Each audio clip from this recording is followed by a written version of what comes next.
You're leaving, it makes it more likely that the Republicans are taking over. That must be hard. It is hard, but I've been vocal about what I think we should do to win in 22.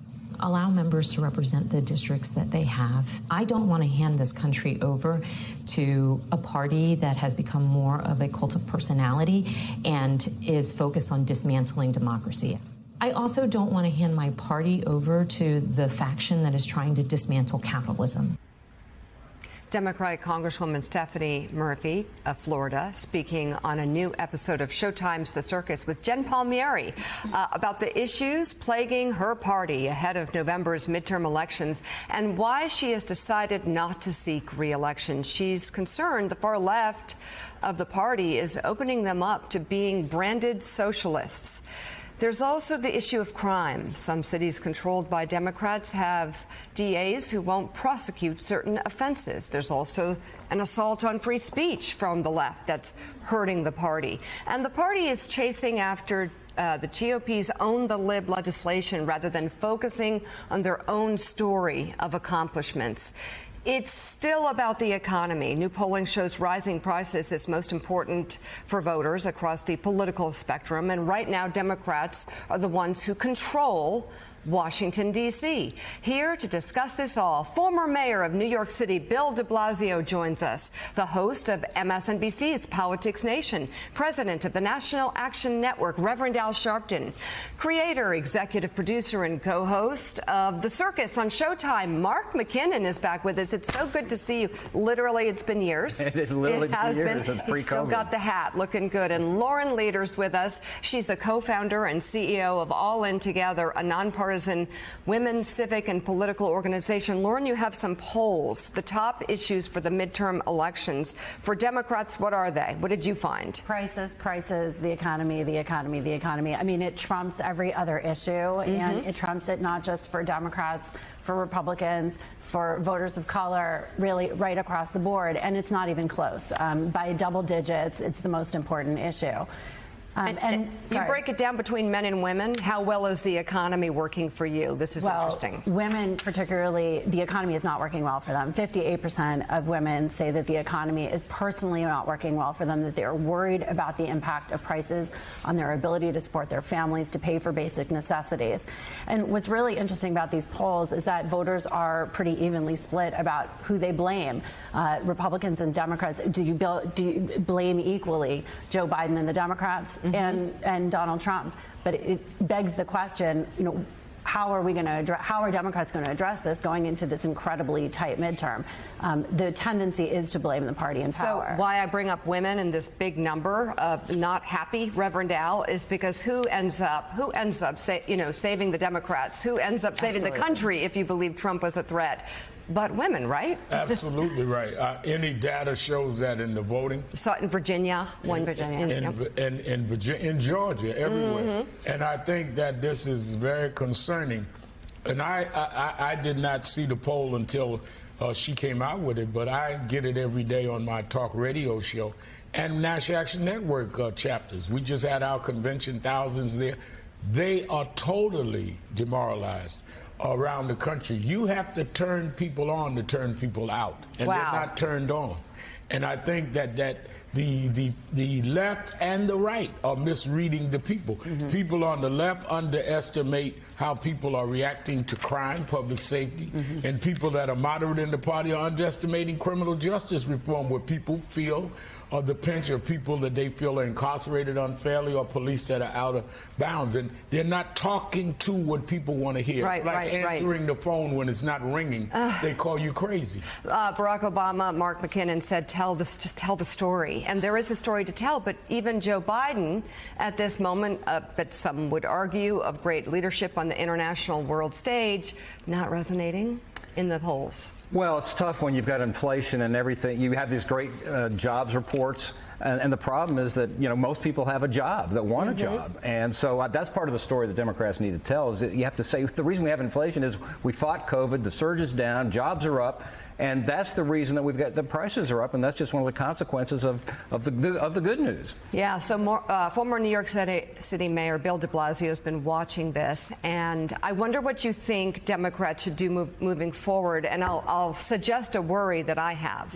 I think they're getting tweaked by Republican legislation across the country that shouldn't be. They're getting distracted, completely distracted. And one of the huge problems, Mika, and I feel empathy for the president here because there's so many distractions. Yeah. And what you really need is message. The core message that breaks through, and I'll take us back to 2018, right, where Democrats did very well because the message was, we're going to get you health care. Across the board, we're going to help people get the health care they need and make it affordable. We have an opportunity to do that again now. Just passed the House just passed the insulin bill. There's an opportunity for a deal with Manchin on prescription drug prices. There's a chance for President Biden to be the guy that says, I'm going to make your life easier. I'm going to lower those prices on the thing that families care about the most in many ways, which is health care. Joe Biden is a good messenger. He is. You can relate to him across the ideological spectrum. He actually has the ability to reach everyday working people. But what we're not hearing is a message. If I asked you around the table, what's the Democratic message right now, half a year out from an election? I don't know what that message is. I think if we get to that clear, strong message, there's an opportunity to turn things around. I feel if I spoke to 5 different Democrats, they would give me 5 different messages, and that's a problem. Here's another clip from the circus. Take a look. What's your outlook for the midterms, and what do Democrats have to do to overcome all the challenges? When you look at a place like Georgia, a place like Florida, where there's very likely going to be a person of color at the top of the ticket, they have to reach Obama-level support amongst black voters.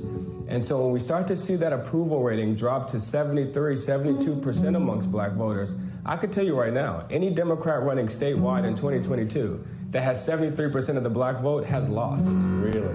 Full stop. There is no path to victory. Wow. I think that we have to put Donald Trump back on the ballot. When you talk to voters, this idea that if we don't vote, it could lend to a shift in partisan power in Congress, not motivating to them at all. But we later asked, well, what if I told you that if Republicans win the House, then Donald Trump would be president in 2024? Every single hand went up. Oh, really? Interesting. Every single hand. Now that right there, we can't let that happen. Interesting. But more than that, for some of these voters, it's not going to be enough to give them someone to vote against. We got to give them something to vote for. Democrats have to not go out on a stump over the next 6 months and make promises about what they will do with the next 2 years. They have to demonstrate progress on what they have done with the last 2 years. So Mark McKinnon's conversation with the top polling strategist, I mean, there's no path to victory. Those are pretty clear words. And putting Donald Trump back on the ballot, that didn't work in Virginia. I feel concerned about that advice. Well, he was very specific about this, though. I mean, first of all, in Virginia, you have to say you had a flawed Democratic candidate. And secondly, what he's saying is it's not just Trumpism. He's saying you've got to explicitly say this is the gateway to Donald Trump being president again, right, Rev? I think you're right. And that's and I think that but take all of what he said. You've got to put Trump back out there that this is his gateway to being president again.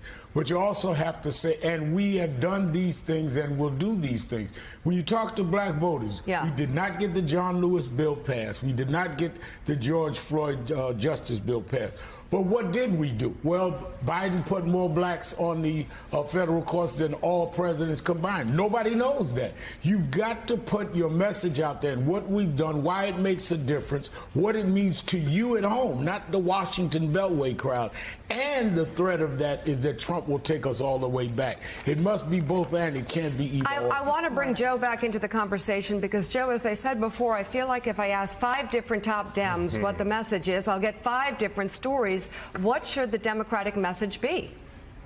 Well, it's not all things to all people. And especially this year, I think Democrats may do better than expected in the Senate races because of how badly Trump's candidates are. But, you know, if Bill de Blasio is running in parts of New York City, that's going to look a lot different than in Virginia. And, Rev, I want to talk to you about a real blind spot that a lot of Democrats in the Beltway in D.C. have that you don't, and you've been warning about.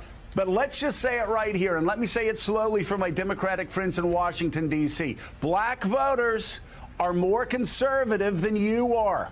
white woke leaders in Washington, D.C. Hispanic voters are more conservative than you are, white woke leaders in Washington, D.C. Asian American voters are more conservative than you are, white woke voters in Washington, D.C., and they're more conservative on crime. They're more conservative on education. They're more conservative on, quote, these woke issues. Get off of Twitter. I'm telling you. And Rev, if you look at Biden, Biden runs against 15 progressives. Biden's the only moderate. Biden wins. We've said it time and again. Eric Adams runs as a conservative. He wins Brooklyn. He wins the Bronx. He wins Staten Island. Surprise. He wins Queens as a conservative, as a centrist Democrat. Can you please? I know you've done it a lot. No. Can you explain to white woke leaders? Can you explain to them that they're not only losing white dudes in the upper Midwest, they're losing people of color? They're losing people of color because they really don't get the people of color's life. If you are living in a city, in a neighborhood that is inundated with crime, and you act like that is not an issue, you've already lost me. That is an issue. Yes, we must deal with policing. I've been out front of that. But you cannot ignore when 12-year-old kids whose somebody's niece and neighbor is killed, and you act like that's a non-issue because you're too elitist to live on the ground. We don't want to be manipulated by right-wing elitist billionaires or by left-wing guys that don't understand our life on the ground, that is living in fear of crime, that is living as a result of inflation that is killing us. Many parts of this country, we need gas to go to work.